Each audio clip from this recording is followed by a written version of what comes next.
අයිබෝන් ටෝක් විත් වයිපි මගේ YouTube channel එකේ තවත් සෙග්මන්ට් එකකට ඔයගොල්ලෝ හැමෝම බොහොම ආදරයෙන් අදත් පිළිගන්නවා. ඉතින් අද කතා කරන්න හිතුවා ටිකක් වෙනස් මාතෘකාවක් සම්බන්ධයෙන් ක්‍රීඩාව සම්බන්ධයෙන් කාරණයක් අද කතා කරන්නේ. මේ වෙද්දී ලෝකේ බොහෝ රටවල අපි දන්නවා මේ ක්‍රීඩාව නිසා විවිධ රටවල වලින් දක්ෂ ක්‍රීඩකයින් තමන්ගේ රටට අරගෙන ඔවුන්ගේ ඒ ක්‍රීඩාවට ඇති දක්ෂතාවය තමන්ගේ රටේ ජාතික කොඩිය ඉහළට ගෙනියන්න පාවිච්චි කරන ප්‍රතිපත්ති ගණනාවක් ලෝක ක්‍රීඩාවත් එක්ක බිහි වෙලා තියෙනවා. විශේෂයෙන්ම මේ සම්බන්ධයෙන් මීට කලින් ගොඩක් කතා බහට ලක් වුණේ මේ මලල ක්‍රීඩාව ආශ්‍රිතව.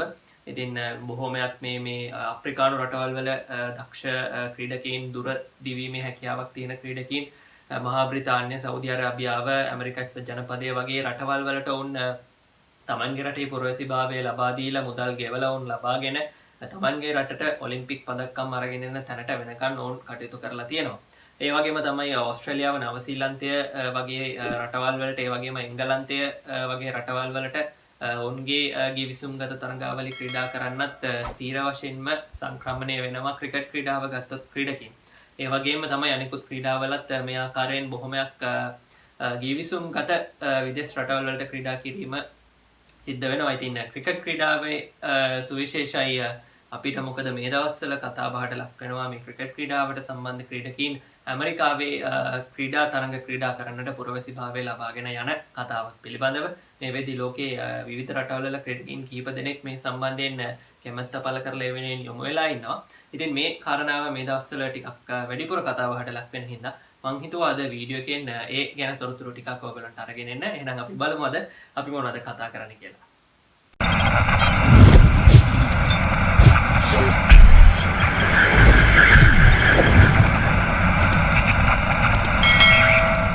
හොඳයි. ඉතින් ඇමරිකා එක්සත් ජනපදය කියන්නේ ක්‍රිකට් ක්‍රීඩාවට ගොඩක් ජනප්‍රිය ක්‍රීඩාවක් නෙවෙයි. අපි ලෝකයේ අරගෙන බැලුවොත් ඉතින් ඔවුන් වැඩිපුරම ජනප්‍රියත්වයේ තියෙන්නේ මේ මලල ක්‍රීඩා, ඒ වගේම පාපන්දු, ඒ වගේම ඇමරිකන් ෆුට්බෝල්, රග්බි වගේ ක්‍රීඩාවල් වලට. ඉතින් මේ ක්‍රීඩාවන් මෙහෙම ඉස්සරහට යනකොට 2028 ඔලිම්පික් ක්‍රීඩා උළෙල පවත්වන්නට නියමිතව තියෙන ඇමරිකාවේ ලොස් ඇන්ජලිස් නුවර.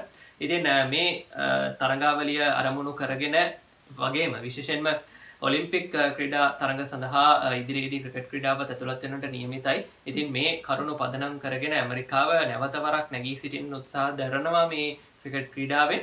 ඇමරිකාවට ක්‍රිකට් ක්‍රීඩාව සම්බන්ධයෙන් ඉතාමත් කෙටි කාලීන ඉතිහාසයක් තියෙන්නේ. කෙටි කාලීන කිව්වට ඉතාමත් මෑත ඉතිහාසයක් නෙවෙයි. 1979 වසරේ තමයි ඔවුන් ජාත්‍යන්තර ක්‍රිකට් කවුන්සිලේ සමාජිකත්වයට ලබා ගන්නේ මේ ක්‍රිකට් කවුන්සිලයට අනුබද්ධ ක්‍රිකට් ක්‍රීඩා කරන රටක් විදිහට ඇසෝසියේට් මෙම්බර් කෙනෙක් කියලා අපි කියන්නේ. ඉතින් ඒ ආකාරයෙන් ඔවුන් තරඟ 1 2 තමයි ඔවුන්ට ලැබෙන්නේ සමහර වෙලාවට ක්‍රීඩා කරන්න. ඉතින් ඒ කාලේ ඉඳන්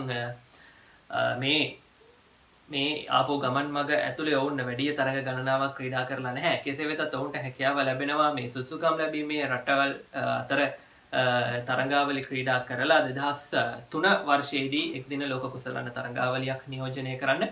ඒ වගේම 2004 වර්ෂයේදී ICC ෂූරන්ගේ ලෝක කුසලානයක් ක්‍රීඩා කරන්න. ඉතින් ඒ තමයි මේ වෙනකන් ඔවුන් ඇවිල්ලා තියෙන ඉහළම මේ ජාත්‍යන්තර ක්‍රිකට් තරඟාවලි වලින් ඇවිල්ලා තියෙන ඉහළම තැන. ඉතින් ඒ නිසා ඇමරිකාව ක්‍රිකට් ක්‍රීඩාව තරමක් දුරට ක්‍රීඩා කරපු රටක් බවට තමයි ඔවුන් මේ වෙනකන් පත් වෙලා තිබුණේ. කෙසේ වෙතත් දැන් ඇමරිකාව තමන්ගේ රට ඇතුලේ ක්‍රිකට් ක්‍රීඩාව දියුණු කරන්නට ඔවුන් උත්සාහ යොදනවා. ඒ වගේම ඔවුන්ට ජාත්‍යන්තර ක්‍රිකට් කවුන්සිලේ සම්පූර්ණ සමාජිකත්වය මේ වෙනකොට ලැබිලා තියෙන නිසා ඔවුන් අනුබද්ධ සමාජිකයන් විදිහට ඔවුන් ක්‍රීඩා කරන මේ සුදුසුකම් ලැබීමේ තරඟාවලි වලට ඔවුන් ක්‍රීඩා කරනවා. ඒ වගේම දැන් මේ වෙනකොට ඔවුන් සිටින්නේ ICC World Major League Tournament Division 2. එහෙම නැත්නම් මේ ජාත්‍යන්තර ක්‍රිකට් කවුන්සිලේ සංවිධානය කරන මේ ලෝක ක්‍රිකට් ශූරතා වලට සුදුසුකම් ලැබීමේ තරඟාවලි වල ලීග් කාණ්ඩේ දෙවන කාණ්ඩේ තමයි මොවුන් ඉන්නේ. ඒ වගේ කාණ්ඩයක් ඇතුලේ නැමීබියාව වගේ, පැපුවා නිව් ගිනියාව වගේ රටවල් එක්ක තමයි මොවුන් තරඟ කරන්නේ. ඉතින් මේ ආකාරයෙන් දැන් ඔවුන්ගේ රටේ ක්‍රිකට් ක්‍රීඩාව දියුණු වෙගෙන එන කාලේ ඔවුන් බලනවා මේ විදේශ රටවල් වලින් තමන්ගේ ස්ථානය තරමක් අහිමි වුණු ක්‍රීඩකයන් තමන්ගේ රටට ඈඳා ගන්න. ඉතින් ඒ ආකාරයෙන් තමයි ඔවුන්ගේ කණ්ඩායම ශක්තිමත් කරන්නට ඔවුන් සමත් වෙලා තියෙන්නේ. මේ වෙනකොට ඉන්දියාවේ බොහොමයක් ක්‍රීඩකීන් මේ ඇමරිකානු ජාතික කණ්ඩායමට ක්‍රීඩා කරනවා. එහි ගිහිල්ලා එහි පදිංචි වෙලා එහි පුරවැසිභාවය ලබාගෙන එහි ක්‍රීඩා කරලා ඔවුන් ජාතික කණ්ඩායමට සුදුසුකම් ලබලා තියෙනවා. විශේෂයෙන්ම අපි ගත්තොත් එහෙම දැන් ඇමරිකා එක්සත් ජනපද ජාතික ක්‍රිකට් කණ්ඩායමේ නායකයාත් ඉන්දියානු ජාතිකයෙක්. සෞරබ් නෙත්‍රාවල්කාර් කියන ක්‍රීඩකයා තමයි මේ වෙද්දී ඇමරිකානු කණ්ඩායමේ නායකත්වය දරන්නේ. ඉතින් පහුගිය කාලෙම අපි දැක්කා ශ්‍රී ලංකාවේ ක්‍රීඩා කරපු ක්‍රීඩකීන් ඒ වගේම ලංකාවේ ක්‍රීඩා නොකරපු ඇමරිකාවේම පදිංචි වෙලා එහි ක්‍රීඩා කරලා සුදුසුකම් ලැබපු ශ්‍රී ලාංකිකයිනුත් මේ ඇමරිකානු කණ්ඩායමට ජාතික ක්‍රිකට් කණ්ඩායමට ක්‍රීඩා කළා. ඉතින් ඒ ආකාරයෙන් ගත්තහම මේ කැනඩාව කණ්ඩායමට හා සමානව ඇමරිකා එක්සත් ජනපද කණ්ඩායමේ සිටින විදේශ රටවල් වලින් ඔවුන්ගේ රටට ඇවිල්ලා පදිංචි වෙලා ක්‍රිකට් ක්‍රීඩා කරන ක්‍රීඩකයින් ඇමරිකාවේ ඉපදිලා ක්‍රිකට් ක්‍රීඩාවට යොමු වුණු ක්‍රීඩකයින් බොහොම අඩුයි ඇමරිකානු ජාතිකයින්. දැන් ලංකාව ඇතුලේ මේ කතාබහ වැඩිපුරම කතා වෙන්නට පටන් ගත්තේ පහුගිය දවසක ජාත්‍යන්තර ක්‍රිකට් ක්‍රීඩාවෙන් සමුවරගෙන ඇමරිකානු රාජ්‍යයට පුරවැසිභාවය ලබාගෙන ක්‍රිකට් ක්‍රීඩා කරන්නට ගියපු ශෙහාන් ජයසූරිය හේතුවෙන්. ඉතින් ශෙහාන් ජයසූරියත් මේ තරගාවලි ක්‍රීඩා කරලා ඒ රටේ ජාතික කණ්ඩායමට සුදුසුකම් ලැබීමේ අරමුණින් ඇතුව තමයි ඇමරිකාවට පහුගිය අවුරුද්දේ සංක්‍රමණය වෙන්නට තීරණය කළේ. ඉතින් ශෙහාන් ජයසූරියගේ මේ සංක්‍රමණයත් එක්කම තමයි මේ කතාබහ ලංකාවේ ඇතුලේ කතා වෙන්නට පටන් ගත්තේ. නමුත් ඔහුට කලින් රටවල් වල ක්‍රීඩකීන් කිහිප දෙනෙක් මේ ඇමරිකානු ජාතික කණ්ඩායමට ක්‍රීඩා කිරීමේ අරමුණ ඇතුව ඇමරිකාවේ ගිහිල්ලා පදිංචි වෙලා තියෙනවා. කවුද මේ ක්‍රීඩකීන්? මේ ක්‍රීඩකීන් ගැන කතා කරොත් එහෙම පළවෙනි විදිහට අපිට සලකන්න පුළුවන් මේ බටහිර ඉන්දිය කොදෙව් කණ්ඩායම කාලයක් නියෝජනය කරපු සේවිය මාෂල් කියන ක්‍රීඩකයා. ඉතින් මොහුට තමයි තිබුණේ එක් දින තරගයක වැඩිම 6 පහරවල් සංඛ්‍යාවේ වාර්තාවත් කාලයක් ඔහුට හිමි වෙලා තිබුණා. ඉතින් ඔහු තමයි දැනට ඇමරිකා කණ්ඩායම වෙනුවෙන් වැඩිම එක් දින ලකුණු සංඛ්‍යාව ලබාගෙන තියෙන ක්‍රීඩකයා. ඉතින් සේවිය මාෂල් කාලයක් බටහිර ඉන්දිය කොදෙව් කණ්ඩායමේ ආරම්භක පිතිකරුවෙක් විදිහට හොඳ ස්ථාවරක හිටියත් කෙමෙන් ඔහුගේ ස්ථානය අහිමි වෙලා ගියා. ඔහුගේ අනිකුත් ක්‍රීඩකීන් ඔහුට පසුපසින් හිටපු ක්‍රීඩකීන් ස්ථාවරත්වයට පත් වූ නිසා ඉතින් ඔහු තීරණය කරනවා ඇමරිකාවට සංක්‍රමණය වෙලා ඇමරිකානු කණ්ඩායමට ක්‍රීඩා කරන්න මේ ඇමරිකාවෙන් ලැබුණු ඔෆර් එක නිසා. ඉතින් මේ වෙනකොට ඔහු ස්ථාවර වෙලා කණ්ඩායමේ නිත්‍ය ආරම්භක පිතිකරුව වශයෙන් ක්‍රීඩා කරන්නේ. ඉතින් ඔහු තමයි දැනට හොඳම ස්ථාවරත්වයක් අරගෙන ඉන්න ක්‍රීඩකයා. ඒ වගේම දෙවනියට අපි කතා කරොත් ඔබට මතක ඇති දකුණු අප්‍රිකානු කණ්ඩායම තරඟ කිහිපයක් නියෝජනය කරපු සහ විශේෂයෙන්ම මොහු ජනප්‍රියටපත් වුණේ මේ ඉන්දියාවේ ප්‍රීමියර් ලීග් තරඟාවලියේ ජුවාන් තෙරෝන් නැත්නම් රස්ටි තෙරෝන් කියන ක්‍රීඩකයා. ඔහු මේ වෙද්දී දකුණු අප්‍රිකානු කණ්ඩායමෙන් ඉවත් වෙලා ඔහු යනවා 2015 තරම් වසර 6කට ඉහතදී තමයි ඇමරිකාවට සංක්‍රමණය වෙන්නේ. මොහු සංක්‍රමණය වෙන්නේ එහිදී ගුරු වෘත්තියට සම්බන්ධ මේ උපාධියක් හදාරන අපේක්ෂාවෙන්. ඉතින් ඔහු ඒ සමගම ක්‍රිකට් ක්‍රීඩාවට යොමු වෙලා මේ වෙනකොට ඇමරිකානු ජාතික කණ්ඩායමේ නිත්‍ය ක්‍රීඩකෙක් විදිහට ඔහුත් ඇමරිකානු කණ්ඩායමට එකතු වෙලා ඉන්නවා. ඒ වගේම ඔබ දන්නවා ඇති කාලයක් එක්දින තරඟවල වේගවත්ම ශතකයට හිමිකම් කියපු නවසීලන්තයේ කොරේ ඇන්ඩර්සන් පන්දු 36කින් ලකුණු 100ක් ලබාගෙන ෂයිඩ් ඇෆ්රිඩිගේ වාර්තාව විඳින්නට ඔහු සමත් වුණා. ඉතින් කොරේ ඇන්ඩර්සන් නවසීලන්ත කණ්ඩායමට නැතෝම බැරි තුන්නිරියව් ක්‍රීඩකෙක් බවට පත් වෙලා හිටියේ පහුගිය කාලේ. ඉතින් ඔහුගේ කෙමෙන් ඔහුටත් මේ ආබාධ සහ ඔහුගේ දක්ෂතා තරමක් පහළට වැටීම නිසා නවසීලන්ත කණ්ඩායමේ ඔහුට හිමි වෙලා තිබුණු ස්ථානය කෙමෙන් නැති වෙලා ගියා. ඉතින් නැවතත් ඔහුට මේ කණ්ඩායමට එන්නට හැකියාවක් ලැබුණේ නැහැ. 2017 2018 වගේ කාලයක තමයි ඔහු අවසන් වරට තරඟාවලියක් ක්‍රීඩා කළේ. ඉතින් ඒ අනුව ඔහු නවසීලන්ත ජාත්‍යන්තර තරඟාවලිය නිමත් වෙලා ඔහු නිවේදනය කරනවා ඔහු යනවා කියලා ඇමරිකා එක්සත් ජනපදයට. ඉතින් ඇමරිකාවට ගිහිල්ලා ඔහු මේ වෙනකොට අපේක්ෂාවෙන් ඉන්නවා ඒ රටේ ජාතික කණ්ඩායමට ක්‍රීඩා කරන්න. ඒ වගේම මේ වසර මුල් කාලේ නැත්නම් පසුගිය වසර අග කාලයේදී පාකිස්තානු ක්‍රීඩකයෙක් වෙන සමී අස්ලම් ඇමරිකාවට සංක්‍රමණය වෙනවා. ඉතින් ඔබට මතක ඇති සමී අස්ලම් පාකිස්තානු කණ්ඩායමට බොහොම මෑතක එකතු වුණු දක්ෂ ආරම්භක පිතිකරුවෙක්. ටෙස්ට් තරග කිහිපයක් සහ එක්දින තරග කිහිපයක් ඔහු ක්‍රීඩා කරලා තියෙනවා. කෙසේ වෙතත් ඔහුගේ මේ ඇමරිකාවට සංක්‍රමණය වීමට හේතුව බවට සඳහන් වෙන්නේ මේ පාකිස්තානයේ තියෙන මේ ඩොමෙස්ටික් තරගාවලියේ ඩොමෙස්ටික් 3 දින තරගාවලියේ ඔහුගේ කණ්ඩායමේ පුහුණුකරුවා සමග ඇති වුණු කිසියම් ආරවුලක් හේතුවෙන් ඔහු තීරණය කරනවා පාකිස්තානයට ක්‍රීඩා කිරීම නවත්තලා ඇමරිකාවට සංක්‍රමණය වෙන්නට. ඉතින් ඔහු දැන් මේ වෙනකොට සංක්‍රමණය වෙලා ඉන්නේ. තවමත් ඔහුට හැකියාවක් ලැබෙන්නේ නැහැ ජාතික කණ්ඩායමට ක්‍රීඩා කරන්න. ඒ වගේම දකුණු අප්‍රිකාවේ තරමක් ජනප්‍රිය ක්‍රීඩකෙක් නෙවෙයි ඩෑන් පීට් කියන ක්‍රීඩකයා දඟපන්දු යවන්නේ. ඉතින් මොහොත් දැන් අර ජුවාන් තෙරෝන්ගේ මාර්ගයෙන් ඔහුගේ සහයෝගය ඇතිව ඇමරිකාවට සංක්‍රමණය වෙන්නට සූදානමින් ඉන්නේ ගිවිසුම් ගත වෙලා. මොකද ඔහුත් මේ දඟපන්දු යවන්නෙක් වුණාට මේ විශේෂයෙන්ම දකුණු අප්‍රිකාවේ මේ ටබ්රයි ශම්සි කේෂා මහරජගේ ක්‍රීඩකයන් ක්‍රීඩාව තුළ ස්ථාවර වීම නිසා ඔහුට අවස්ථාවක් ලැබීම අඩු ස්වභාවයක් තියෙන හේතුවෙන් තමයි ඔහු මේ හේතුව නිසා ඇමරිකාවට සංක්‍රමණය වෙන්නට තීරණය කරලා තියෙන්නේ. ඉතින් මේ ක්‍රීඩකයන් 6 දෙනා තමයි දැනට මේ වෙනකොට බොහොමයක් දෙනා අඳුරන ජාත්‍යන්තර මට්ටමේ ක්‍රීඩා කරපු ක්‍රීඩකයන් විදිහට තමන්ගේ රටේ ජාත්‍යන්තර තරග නියෝජනයෙන් ඉවත් වෙලා ඇමරිකාව එක්සත් ජනපදයේ කණ්ඩායම නියෝජනය කිරීමේ අරමුණින් මේ වෙනකොට ඇමරිකාවට සංක්‍රමණය වෙලා ඉන්න ක්‍රීඩකයන්. ඉතින් මේ ලයිස්තුවට අලුතෙන්ම එකතු වෙන ශ්‍රී ලාංකික ක්‍රීඩකයා විදිහට පහුගිය දවසක නිවේදනයක් නිකුත් වෙනවා. අමිල අපොන්සු ඇමරිකාවට සංක්‍රමණය වෙන්නට සූදානම් ඉන්නේ කියලා. ඉතින් අමිල අපොන්සු අපි කවුරුත් දන්නවා ලංකාව එක්දින තරග සහ 20 තරගවලදී ඔහු නියෝජනය කරා. ඒ වගේම LPL පළමු අදියරේ කොලම්බෝ කිංස් කණ්ඩායමේ ප්‍රධානම වමත් දඟපන්දු යවන්න විදිහට ඔහු ක්‍රීඩා කරා. ඉතින් අමිල අපොන්සුත් ලංකාවේ ජාතික කණ්ඩායමට නිත්‍ය වශයෙන්ම ක්‍රීඩා කරපු ක්‍රීඩකෙක් නෙවෙයි. ඔහු විටක කණ්ඩායමේ ඉන්නවා, තවත් වරක එළියට යනවා. ඉතින් මේ නිසා ඔහුගේ තැනත් අස්ථාවර බවක තමයි තිබුණේ ජාතික කණ්ඩායම. ඉතින් ඒ නිසා වෙන්නට ඇති ඔහු ගොඩක් වෙලාවට මේ තීරණය ගන්නට ඇති. ඉතින් ඉදිරියේදී ඔහු තමයි මේ ක්‍රීඩක ලැයිස්තුවේ 7 වෙනියට එකතු වෙන්නට නියමිත මේ ජාත්‍යන්තර තරඟවලට ක්‍රීඩා කරපු ක්‍රීඩකයා බවට පත් වෙන්නේ. ඉතින් මේ හේතුව ගැන බොහෝ රටවල් ප්‍රශ්න කරනවා. දැන් අපි දන්නවා ඔස්ට්‍රේලියාව, එංගලන්තය, නවසීලන්තය වගේ රටවල් වලටත් ක්‍රීඩකින් ක්‍රීඩා කරනවා. විදේශ රටවල ඉපදිලා ඒ රටේ ක්‍රිකට් ක්‍රීඩා මුල් අදියරේ ක්‍රීඩා කරපු ක්‍රීඩකයන් දැන් විශේෂයෙන්ම පහුගිය දවසක අපි දැක්කා නවසීලන්ත කණ්ඩායමේ ටෙස්ට් වරම් දිනපු අලුත්ම ක්‍රීඩකයා ඩෙවොන් කොන්වේ. ඉතින් ඩෙවොන් කොන්වේ දකුණු අප්‍රිකාවේ ඉපදුන පුරවැසියෙක්, දකුණු අප්‍රිකානු ජාතිකයෙක්. ඔහු ඒ රටේ සියලුම ඔහුට හිමි දේවල් අහිමි කරගෙන තමයි ඔහු නවසීලන්තයේ පදිංචි වෙන්නට යන්නේ ක්‍රීඩා කරන්නේ. ඉතින් ඔහුගේ හීනය යම් කිසි මට්ටමකින් මේ වෙනකොට සැබෑ වෙලා තියෙනවා. සහ දක්ෂ ක්‍රීඩකෙක් බවට මේ වෙනකොට පත් වෙලා තියෙනවා. ඒ වගේම එංගලන්තයේ ඉතාමත් සුවිශේෂී එංගලන්තයේ මේ කොල්පැක් තරගාවලිය අපි කවුරුත් දන්නවා.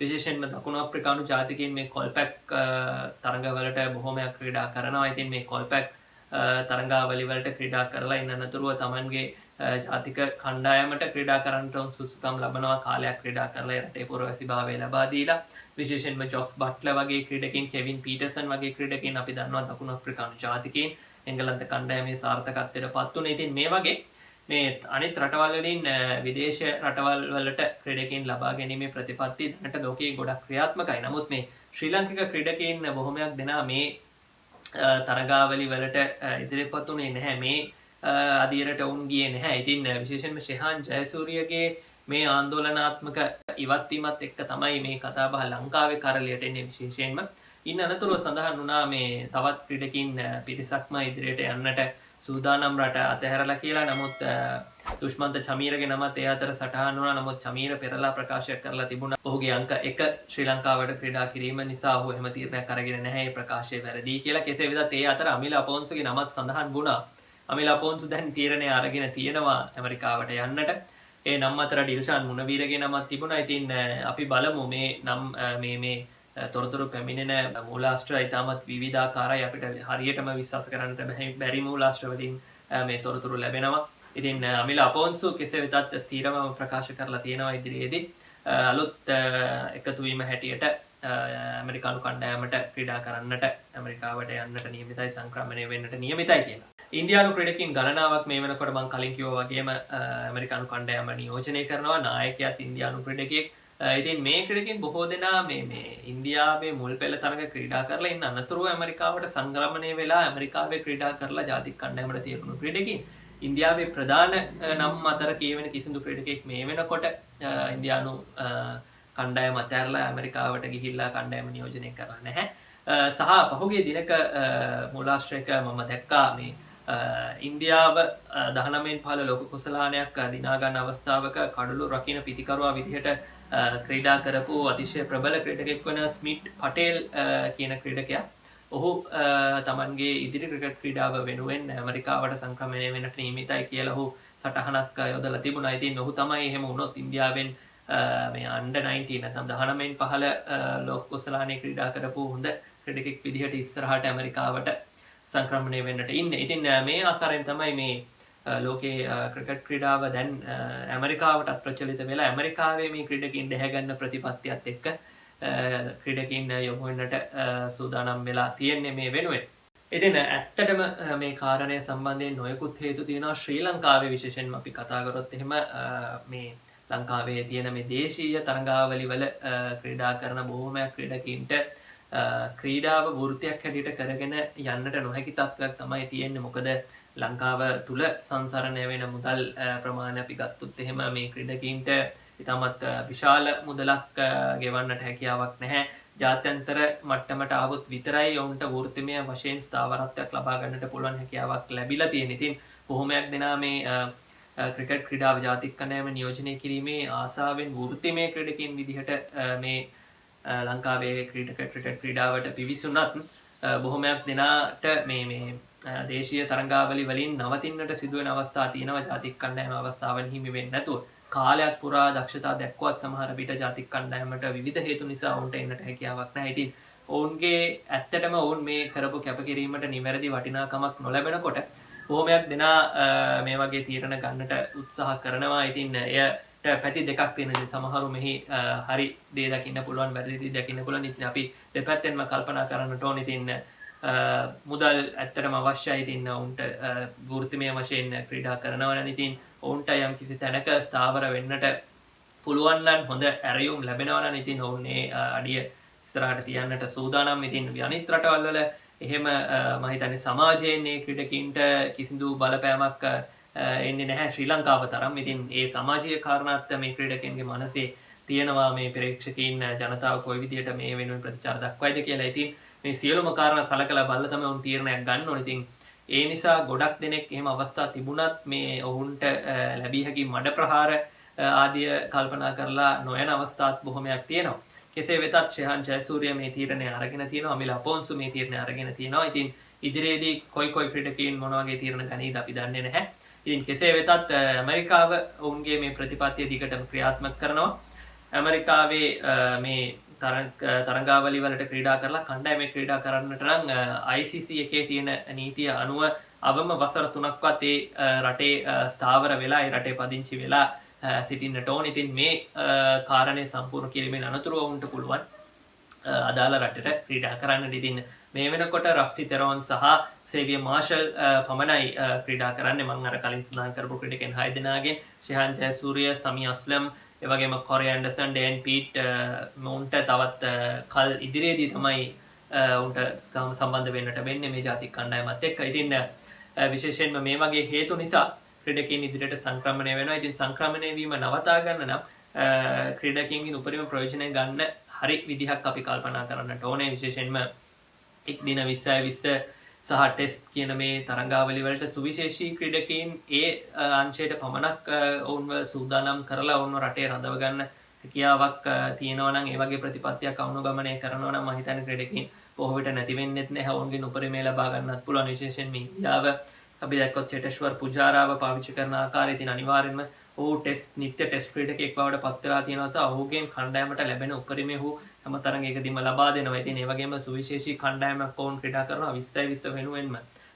රිෂාබ් පෑන්ට් වගේ ක්‍රීඩකයන් ඔහු ආවේ 20 ක්‍රීඩකයන් විදිහට. ඉතින් මේ වගේ ස්පෙෂලිස්ට් ක්‍රීඩකයන් අපිට පාවිච්චි කරන්නට පුළුවන් මේ ක්‍රීඩකයන් උපරිමය ලබා ගන්න සහ ඔවුන්ව ස්ථාවර කරන්න සහ රටේ නම් ඉස්සරහට ගෙනියන්න සහ මේ වගේ වෙනත් රටවල් වලට ක්‍රීඩා කරන්නට යන එක නවතා ගන්න. ඉතින් එය ක්‍රිකට් බලධාරීන් සතුයි අදහස් දැක්වීම සහ මේ පිළිබඳව අපේ දේ කියන එක ප්‍රේක්ෂකයන් සතු දෙයක්. ඉතින් මේ විදිහට තමයි මේ ඇමරිකාවේ ක්‍රීඩක දඩයම සිද්ධ වෙන්නේ. කෙසේ වෙතත් අපි බලමු ඉදිරියේදී තවත් ශ්‍රී ලාංකික ක්‍රීඩකයන් මේ වෙනුවෙන් යොමු වෙයිද කියලා.